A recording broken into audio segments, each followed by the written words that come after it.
Well, today I'm so glad I'm behind the camera and not in front of it. I'm glad to be illustrating some of this stuff. I wanted to explain about this puller. I went and exchanged this morning early. I got a puller, and as you can see, I hammered on it. The pulley came loose, and I cranked on a stripped one, and it was moving a little bit. It sat overnight, so don't be afraid to let things sit with the pullers and stuff on them. Don't pull it all off and get disgusted. I've often had that happen. My Isuzu was like that. It was so goddamn tight. I have no explanation for it. And you're going to need some extra bolts.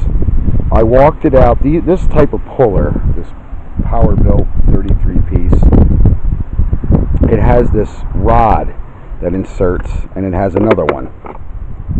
Because these are the things that people leave out when they bait you on these sites about the tools that they used, and I had to buy bolts. I didn't use those. I used these right here, the longer ones. They're 3-inch. These are 3 inches.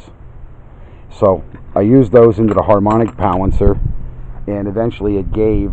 I left pressure on it all night long, and basically I hit it with the air gun, and it started moving. And then the air gun backed up so far, it hit the support. There we go. We're upside down.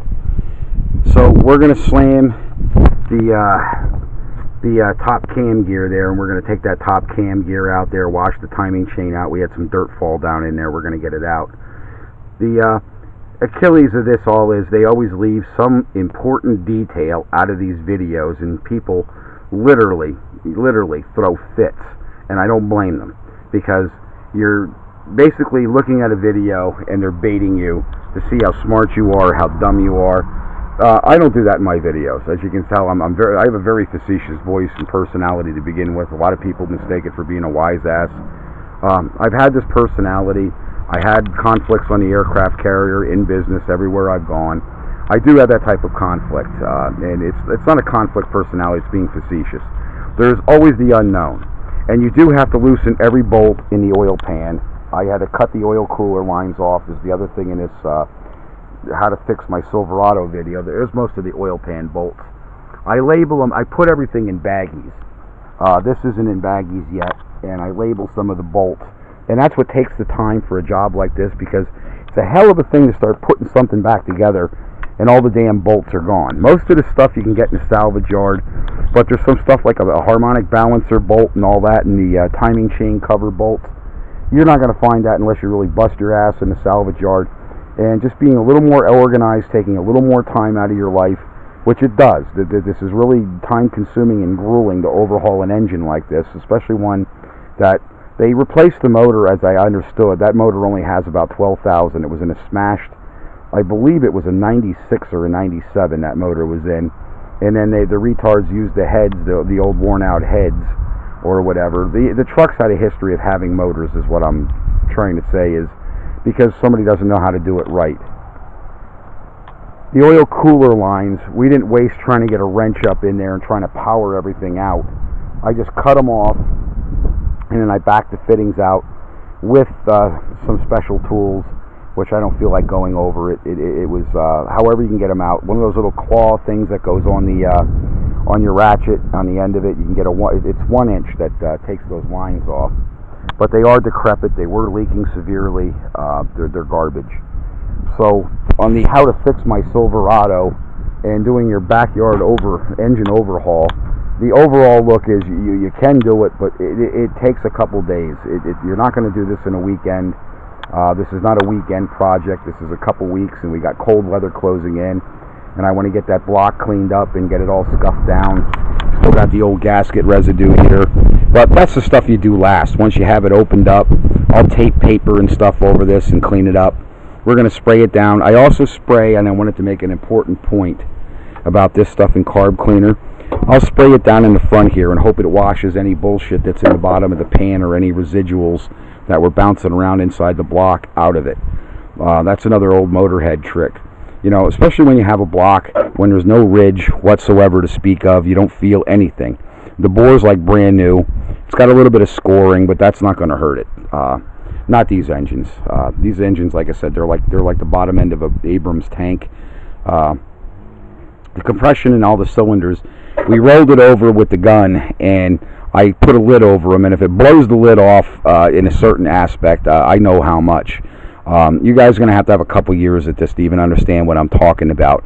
But it literally pushes the lid right off when you're spinning it with an air gun and rolling that, the engine over and stuff. And I got a real strong 3/4 inch gun we had on here. I'm not illustrating that because it took a lot of concentration. Some of the things left out of videos are because they take the mechanic or the applicator a lot of concentration, and you don't want to break that concentration or your mode, and especially if you're working with a rookie like I was. In other words, he's seen an engine before, he's changed spark plugs, he's done things for himself, but he's never seen the stuff that a guy like me does in the freaking backyard, and it wows people. But there's a certain aesthetics to that, and that you have to learn. And then I had a lot on my mind with business when people were screwing me, not paying me, and jerking me through hoops and hurdles.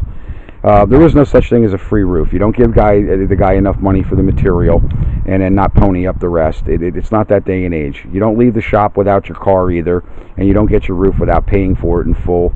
And I know there's a lot of slops out there and there's a lot of distrust, but I'm a vested company, and I've invested. I live like this and have to fix this old shit up because I'm not a thief. That's one thing, is I just live day to day and try to pay my bills, and this is the reason why I'm behind in some of my bills and I could lose my ass, is because when people do this sort of thing and then I have to do this sort of thing, one thing leads to another. But I get some therapy with this. I get some time alone to do this, and like I said, this has been some kind of project. So now we're going to power wash it out after I tape everything up with plastic and all that, and we're going to get some of that grease and shit out of there. And sorry I'm like that in VA, but I'm like that in real life.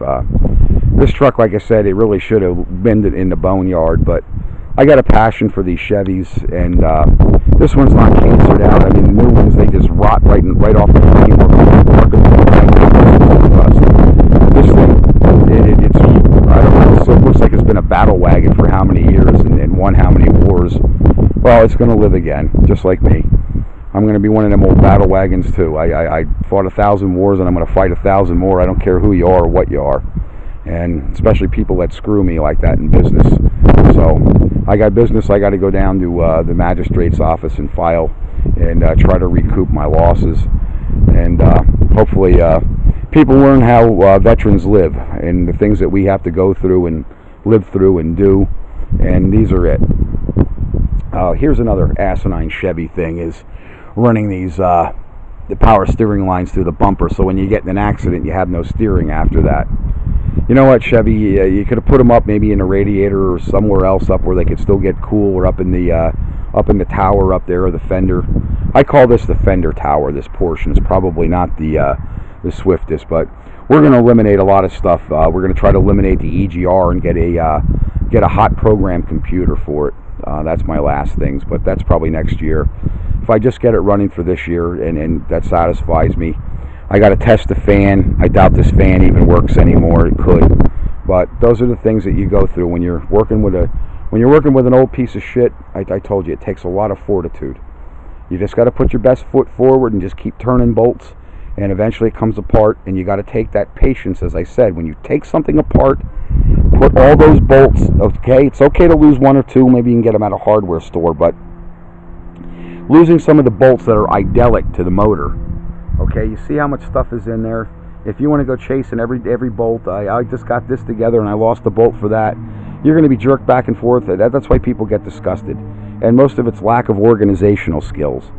Utilize your organizational skills when you're working on something like this, guys. And that's one of the points of my video.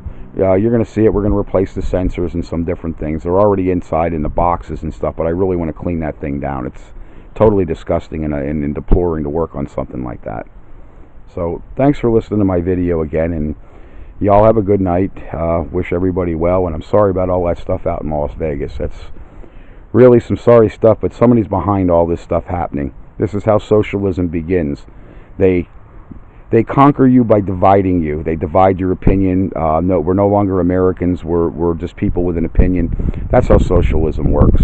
We're Americans, and if you're not going to stand at a football game and you're not going to stand and pledge allegiance, and you're not going to salute that flag and that national anthem, I want you gone. Uncle Dutch said that.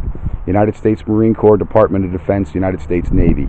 I'm vested, and I'm proud of my country. I'm proud of my Chevys, and I'm proud of who I am. I'm not proud of you people that will not stand for my flag. You kiss my fat hillbilly ass. That's the message from How to Fix My Silverado. Thanks.